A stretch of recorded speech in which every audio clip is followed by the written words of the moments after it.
सोना और चांदी कीमतें तो बस आसमान छू रही हैं, रिकॉर्ड पर रिकॉर्ड बन रहे हैं। लेकिन इस जबरदस्त तेजी के बीच ना हर निवेशक के मन में एक ही बड़ा सवाल घूम रहा है।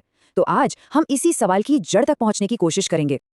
और सवाल यही है कि क्या इस रैली में शामिल होने में बहुत देर हो चुकी है? मतलब कीमतें इतनी बढ़ गई हैं, तो क्या अभी पैसा लगाना सही है या फिर ट्रेन छूट चुकी है? चलिए इसी गुत्थी को सुलझाते हैं। तो सबसे पहले सेक्शन 1 में बात करते हैं इस तेजी की। आखिर ये उछाल है कितना बड़ा, जरा देखते हैं। और आंकड़े वाकई चौंकाने वाले हैं। जरा देखिए, इस साल अब तक सोना 38% और चांदी पूरे 43% ऊपर जा चुकी है। और ये कोई मामूली बात नहीं है, ये सिर्फ मार्केट का शोर शराबा नहीं है, इसके पीछे बहुत ठोस वजहें हैं जो इस आग को हवा दे रही हैं। तो आखिर वजहें क्या हैं?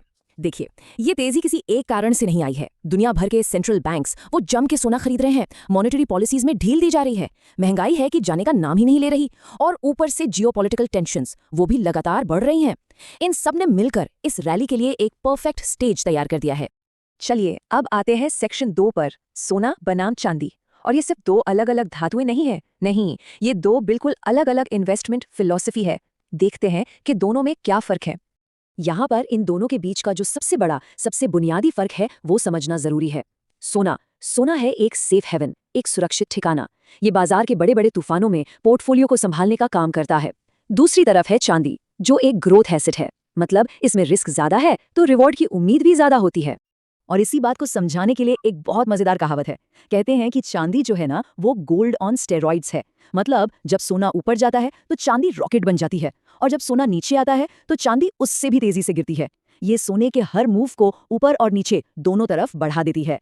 ये टेबल इस फर्क को और भी साफ कर देती है। देखिए, सोने की डिमांड कहाँ से आती है? ज्यादातर इन्वेस्टमेंट से या फिर सेंट्रल बैंकों से। इसी वजह से वो स्टेबल रहता है। लेकिन चांदी की कहानी बिल्कुल अलग है। उसकी आधी से ज्यादा डिमांड तो इंडस्ट्री से आती है। सोचिए, सोलर पैनल, इलेक्ट्रॉनिक्स, हर जगह चांदी चाहिए। और यही वजह है कि वो इकोनॉमी के उतार चढ़ाव के साथ ज्यादा तेजी से बदलती है, मतलब ज्यादा वॉलेटाइल है।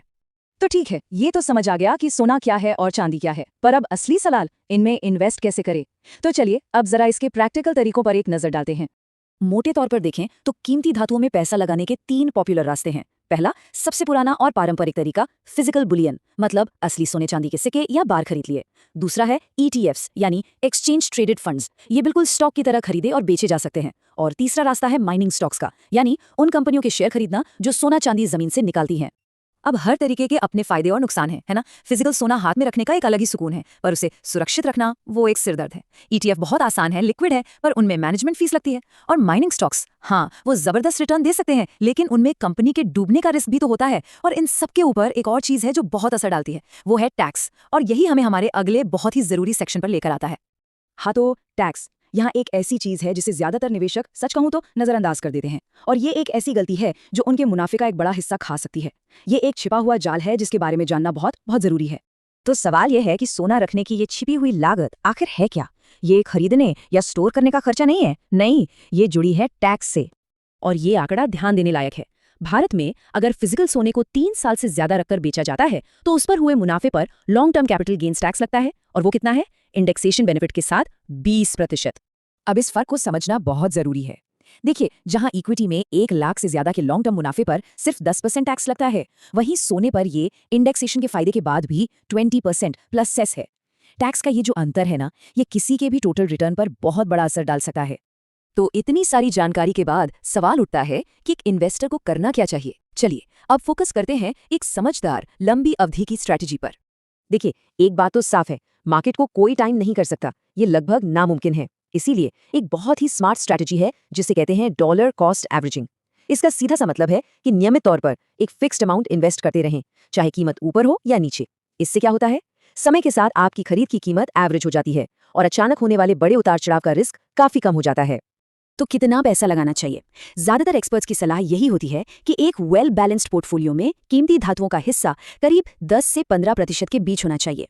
ये इतना है कि महंगाई और मार्केट के झटकों से बचा सके, लेकिन इतना भी ज्यादा नहीं कि पोर्टफोलियो को बहुत ज्यादा वॉलेटाइल बना दे।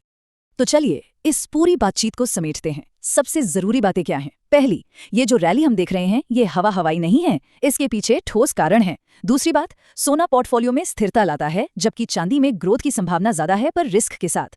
तीसरी और बहुत जरूरी बात, टैक्स के नियमों को, खासकर 20% वाले नियम को अच्छी तरह समझ लें। और आखिर में, कामयाबी का राज किसी शॉर्टकट में नहीं बल्कि एक अनुशासित लॉन्ग टर्म प्लान में है। तो आखिर में हम उसी सवाल पर वापस आते हैं। आज की इस अनिश्चित दुनिया में सोना और चांदी सिर्फ धातुएं नहीं हैं, ये एक तरह से फाइनेंशियल सिक्योरिटी का एहसास है। लेकिन इस सुरक्षा की असली कीमत क्या है और इसे चुकाना है या नहीं, ये फैसला तो हर निवेशक को खुद ही करना होगा। अगर आज की ये चर्चा पसंद आई हो तो इसे लाइक जरूर करें और ऐसे ही और विश्लेषण के लिए सब्सक्राइब करना ना भूलें।